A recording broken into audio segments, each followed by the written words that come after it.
حبيبي عدنان. انا اقول له عدنان ما عندي هاي، لان تدري اخوه وهذا. شلون هاي؟ شلون يقول لك حبيبي عدنان؟ شلون؟ اي والله اي والله العظيم. لا مو انا المعروف انا اريد باكر بس اقول له باي مكان رئاسه اللجنه الاعلاميه اسافر شيء، بس انا ما اسويه. ليش؟ لانه اعرف راح اشبع مسبه. تعلمني اني. فقعد يمي هاي الشغله المهمه، هاي الشغله المهمه. اي قلت له ليش البعض ضجوا من عندك؟ قال لي شوف سعد غازي، بس ما راح اذكر اسمه. اي هذول اربعه اللي شايلين علي شو اسمه، وربي شاهد ما جاب طاريه، اقسم بمحمد رسول الله ما جاب طاري الدكتور رياض ابدا. الامور طيبه العب. واحد عايش بالخليج، واحد عايش بالخليج وتكاثر بالعراق. قال اجاني واحد من عندهم وطلب من عندي انه يصير لي مستشار مقابل 4000 دولار بالشهر. قلت له اخوي هاي الشغله مو يمي واسف تفضل يلا. اجى الثاني راد 3000 دولار من المعارضين اللي يطلعون بالشاشات.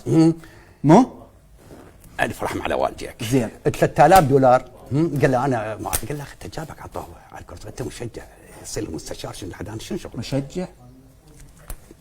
زين شنو هالرسائل الناريه اليوم؟ زين ثق بي محمد. وللاسف اكو واحد محسوب على الصحافه للاسف الشديد. اي قال له استاذ عدنان تلقاه اول ما اجى وللبيت وهذا وكذا، قال ترى عندي ملف وهذا وكذا وعندي جماعتي 5000 دولار اذا ممكن. قال له حبيبي ايش عندك تكلمت انت؟ ايش عندك طلع؟ الحكي مسجل. هاي وحده. اخر شيء لح علي قال له حبيبي راح اعطيك 2500 دولار.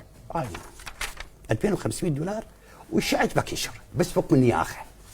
هاي كارثه ترى. وحق القران المجيد براحتك دكتور رياض.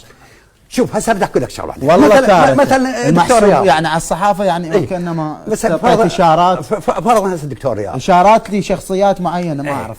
دكتور رياض لا هم المنصب ولا هم الماده ورب موافقه وعلى حسب الاصول. ها وفات بهذا الطريق. كابتن عدنان يحبه؟ انت قريب على كابتن اقول لك شغله؟ ايه؟ اقول لك شغله؟ باكر اذا تلاقون شغل مباوس بيناتهم انت تستغرب. فهمت ولا حبيبي؟ زين واضح. شلون؟ واضح. بس هو هالايام يسخط.